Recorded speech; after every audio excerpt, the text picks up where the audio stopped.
Hello friends, नमस्कार। एक बार फिर हमारे YouTube channel GS exam solution में बहुत बहुत स्वागत है।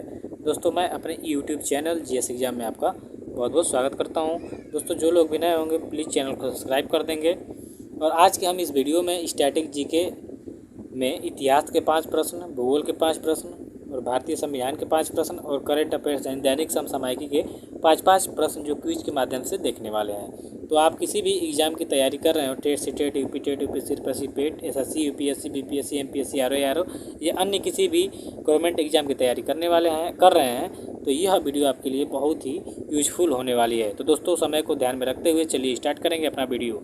जो लोग भी नए होंगे प्लीज़ चैनल को सब्सक्राइब करेंगे, बेल आइकन को प्रेस कर देंगे और वीडियो को लाइक, कमेंट, शेयर जरूर करिएगा।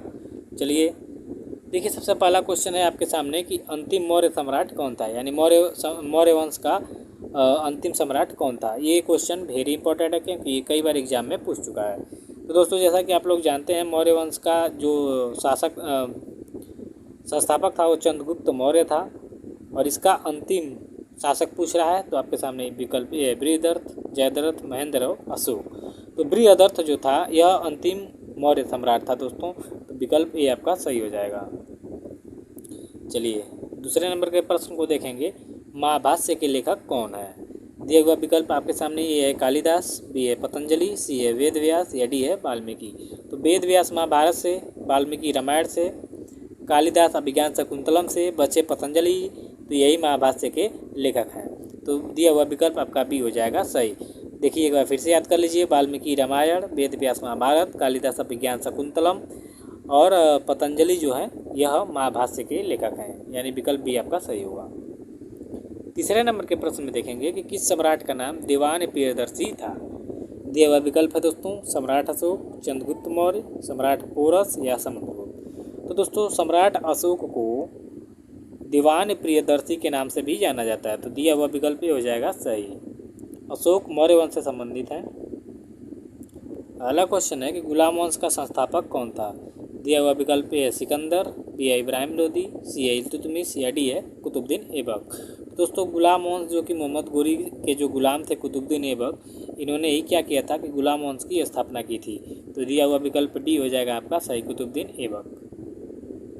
चलिए, कुतुबुद्दीन ऐबक से संबंधित कुतुब मीनार भी है, ठीक है, 2.5 दिन का झोपड़ा भी है, याद रखिएगा, इसका निर्माण कराया था।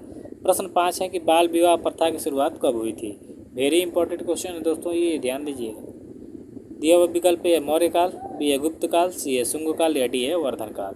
तो जो बाल विवाह की प्रथा थी दोस्तों यह गुप्त काल से प्रारंभ हुई थी। तो दिया हुआ विकल्प आपका बी हो जाएगा सही, गुप्त काल। गुप्त काल में बाल विवाह प्रथा की शुरुआत हुई थी।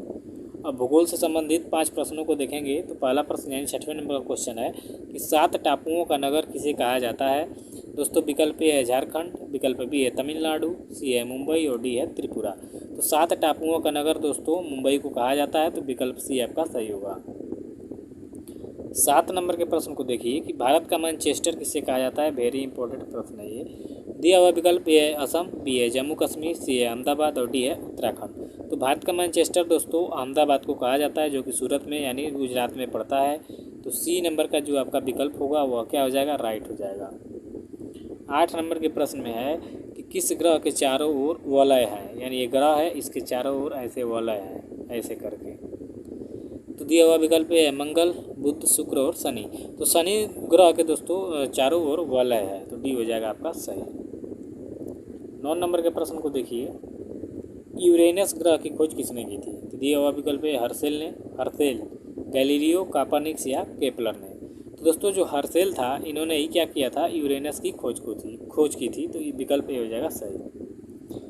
10 नंबर के प्रश्न में देखेंगे छत्तीसगढ़ की राजधानी कहाँ है। Very important.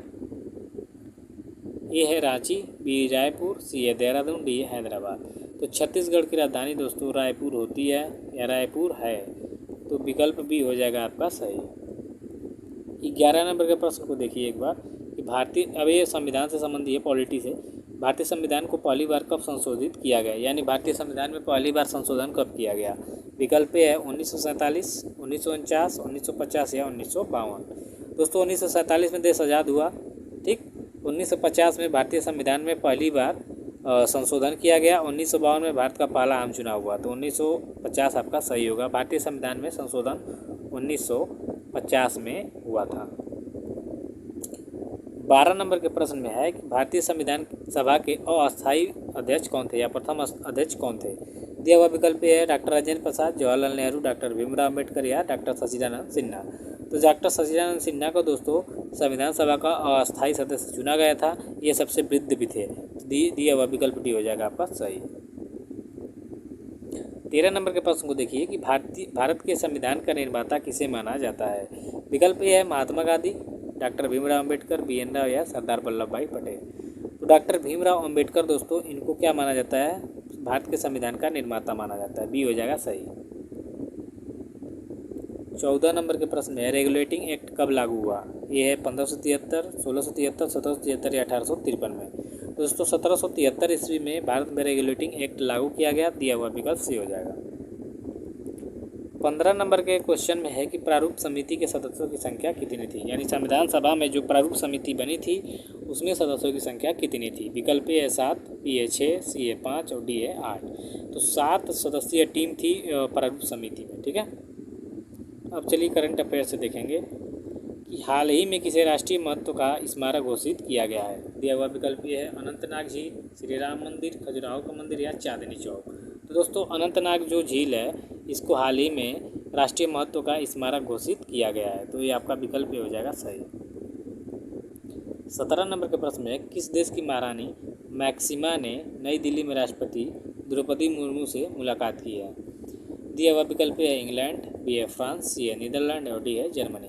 तो दोस्तों नीदरलैंड की महारानी मैक्सिमा ने भारत की राष्ट्रपति द्रौपदी मुर्मू से दिल्ली में मुलाकात की है। तो सी हो जाएगा सही।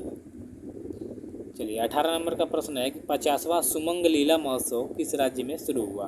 वेरी इंपॉर्टेंट है, देखिएगा इसको। सुमंग लीला महोत्सव ये है असम, बी है मणिपुर, सी मेघालय और डी है सिक्किम। तो दोस्तों मणिपुर में 50वां सुमंग लीला महोत्सव शुरू हुआ है। 19 नंबर के प्रश्न में वेरी इंपॉर्टेंट किस जगह से है ये कि T20 में सबसे ज़्यादा रन बनाने वाले बल्लेबाज कौन बने हैं।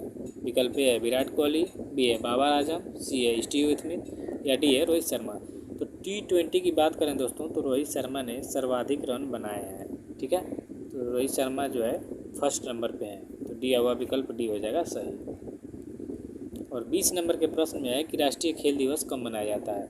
विकल्प है 29 अगस्त, 28 फरवरी, 9 जनवरी या 10 दिसंबर। तो दोस्तों 28 फरवरी को राष्ट्रीय विज्ञान दिवस, 9 जनवरी को प्रवासी दिवस, 10 दिसंबर को मानव अधिकार दिवस। बचा आपका 29 अगस्त। 29 अगस्त को राष्ट्रीय खेल दिवस मनाया जाता है जो मेजर ध्यानचंद की स्मृति में मनाया जाता है। तो विकल्प हो जाएगा सही। दोस्तों इसी वीडियो के साथ यह वीडियो समाप्त होता है। वीडियो को लाइक कमेंट शेयर जरूर करिएगा और मिलते हैं नेक्स्ट वीडियो।